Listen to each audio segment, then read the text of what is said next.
ఇప్పుడైతే ఆకాష్ నాకు యాక్టింగ్ అంటే చాలా ఇష్టం అని చెప్పాడు. ఒక్క క్షణం నేను కూడా కంగారు పడ్డాను. మనం పాడితే గిడితే పాటలు పాడాలి కానీ ఇదేందిరా యాష్ లేదు.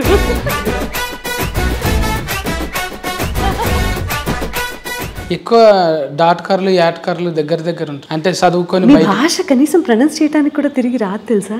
డాక్టర్ మీరు ఇప్పుడు ఏమన్నారు? డాట్కర్ ఇదేంటిది? సత్తి డిక్షనరీ? డిక్షనరీ మన సపరేట్ డిక్షనరీ. నమస్కారం సార్. సార్ నమస్తే సార్. అదే ఇట్లా పెడతాను. థ్యాంక్ గాడ్ వచ్చారు సార్ మీరు. ఇంతకన్నా చుట్టుకారేస్తున్నాడా? ఎండగట్టలేదంటే మీరు అనగానే పూలు ఫన్లు గుర్తుకొస్తాయి. ఎక్కడ మీ ఊర్లో చూసినప్పుడు కూడా నేనే గుర్తుకొస్తా.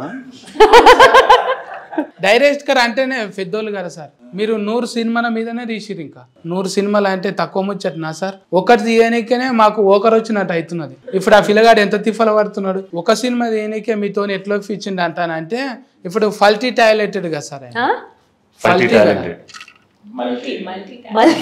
మల్టీ టాలెంటెడ్ అంత ఉండేపటికేనే జర తక్కువలో అవుతుంది అన్నట్టు కూడా కాన్ఫిడెంట్ ఉంటది కదా సార్ ఆయన మీద. కాన్ఫిడెన్స్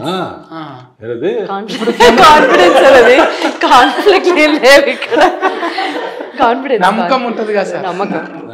నమ్మకం. బొమ్మ చూసిన అతను తీసిన. నాకేంటంటే నువ్వు చెప్పావు కదా 100 సినిమాలు తీసి తీసి తీసి నీలాంటి వాళ్ళతో విసిగి వేసారి అంటే వాళ్ళు విసిగి వేసారు. ఎప్పుడు ఈయనేనా అని అప్పటి నుంచి ఇక మొదలు పెట్టారన్నమాట. కొత్తగా ఎవరు తీస్తున్నారు వాళ్ళందరినీ కనిపెట్టి వాళ్ళకి అవకాశం ఇచ్చి నేను సినిమా తీద్దాం అనుకుంటున్నాను. దీని వెనక నువ్వు అడిగావు కాబట్టి 23 years బ్యాక్ నేను సినిమాలు కనుక ఇప్పుడు కొత్త డైరెక్టర్స్ వచ్చారనుకో మేము వెనక వెళ్ళిపోవాలిగా. అందుకు ముందు రెడీగా ఉంటాం అనమాట. సినిమాలు కాకుండా మనం ఏం చేయాలి అని ఆలోచిస్తే సీరియల్స్ అయితే కూడా సినిమా లాగానే ఉంటుంది.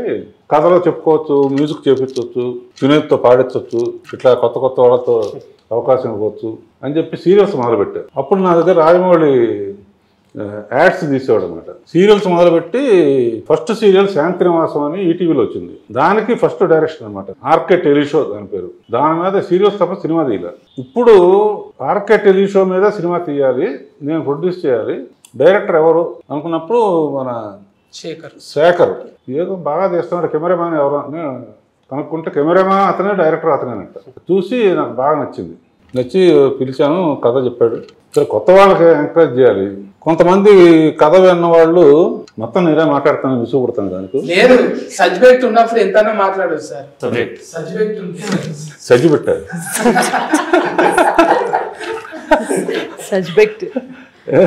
కొంతమంది కథ విన్న తర్వాత కథ బాగుంది, ఇది కొంచెం తెలిసిన ఆర్టిస్ట్ ఉంటే బెటర్ అని కొంతమంది అన్నారు. ఆ కథ వినగానే కొత్త వాళ్ళు అయితేనే ఇది బాగుంటుంది. నాకు కూడా అతనిలాగా ఎక్స్పీరియన్స్ అని వేరే విధంగా ఆలోచిస్తారా? ఎక్స్పీరియన్స్ అయితే నువ్వంటే ఎక్స్పీరియన్స్.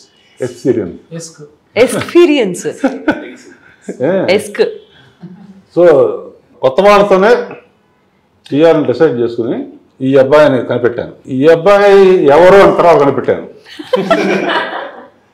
ఫస్ట్ అబ్బాయిని కనిపెట్టి తర్వాత అమ్మ ఎవరో కనిపెట్టారు. అమ్మని చూసి చేయలేదా కొడుకుకు? కొడుకుని చూసి అమ్మకి అవకాశం. అమ్మ ఏంటంటే నా కూతురుతో సమానం. నాకు బాగా స్టార్టింగ్ ఇండస్ట్రీకి వచ్చినప్పటి నుంచి నా పిక్చర్లో అద్భుతమైన పాటలు పాడింది. ఎంత పొడుగ్గా ఒక అబ్బాయి ఉంటాడు తెలియదు. పాట పొడుగ్గా పాడను కానీ. సో ఇతను పెట్టాం. ఈ అమ్మాయి నీకు ఎట్లా అనిపిస్తుంది? యూత్ చెప్పక అంటే ఇప్పుడైతే మంచిగానే కొడుతుంది సార్. మేకప్ లేకుంటే ఎట్లా కొడుతుందో తెలియదు. పాప అసలు మేకప్ లేదండి. సరే పోన్లే అన్నారు సపోర్ట్ చేసి.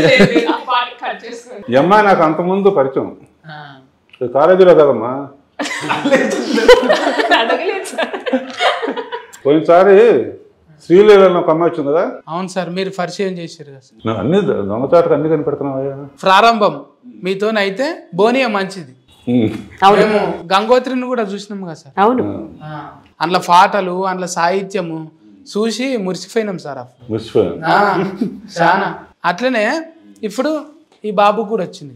ఆకాష్. ఈ అమ్మాయి కథ ఏంటంటే శ్రీలీలతో పాటు రోషన్ అని చేశాడు కదా, 25 ఏళ్ల క్రితం శ్రీకాంత్తో తీశారు, 25 ఏళ్ల తర్వాత వాళ్ళ కొడుకుతో తీశారు. రోషన్కి అప్పుడు శ్రీలీలను పెట్టల, ప్రాక్టీస్ కోసం అని ఈ అమ్మాయి స్టేజ్లో మంచి ఆర్టిస్టు గౌరీ అని నా దగ్గర ఉండేది, ఆ పిక్చర్ డైరెక్టర్ కూడా భావనాన్ని తీసుకొచ్చింది, ఎంత బాగా చేసిందో.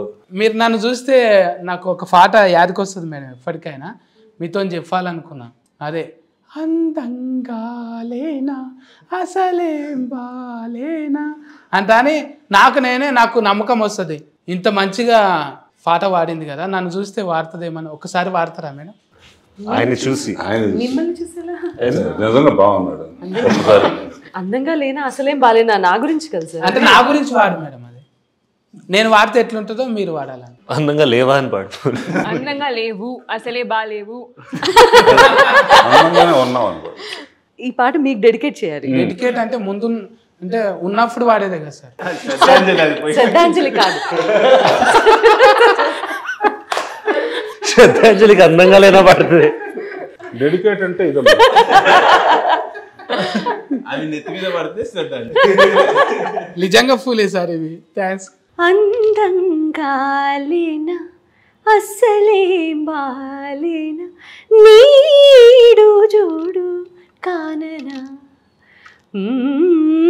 అలుసైపోయానా అస్సలేమీ కానా వేషాలు చాలే పొమ్మనా. సీటు కొట్టాలని ఉంది కానీ పెద్ద మనిషి ఉంది. మీకు అందుకు అలా ఉండిపోయాయి అది. ఇది సీటీ ఆసనం అంటారు దీన్ని.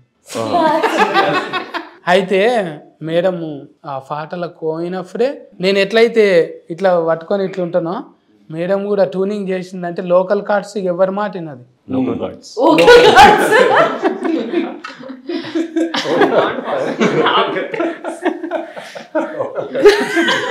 సార్ ఇప్పుడు మీరు మొన్న పెళ్లి సందర్లో కూడా మీరు గెస్ట్ రోల్ ఇట్లా వచ్చిపోయారు కదా సార్, ఇంట్లో కూడా గెస్ట్ ఏమైనా ఉందా సార్? అంటే తిట్టారు అందరూ, ఎవరు సార్?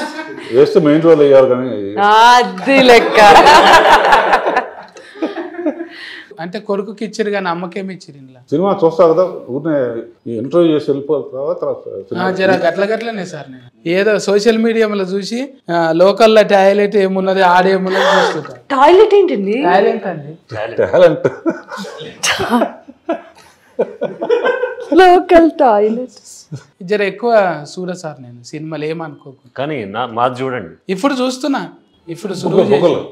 బుగ్గలు ఇది ఇప్పటిదాకా చూపెట్టి. ఇందులో ఇప్పుడు కొడుకు సినిమాలో ఈవిడ గొంతు ఉంటుందా లేదా? ఉంటుందనే నమ్ముతున్నా సార్ నేను. ఎందుకంటే పిల్లలను డెవలప్మెంట్ చేయాలంటే పిల్లల ఎవరి పిల్లలు వాళ్ళు డెవలప్మెంట్ చేయాలి. అంటే కాకి పిల్ల కాకి ముద్ద అనలేము, హంస పిల్ల హంసకే ముద్ద అనాలి. ఆహా,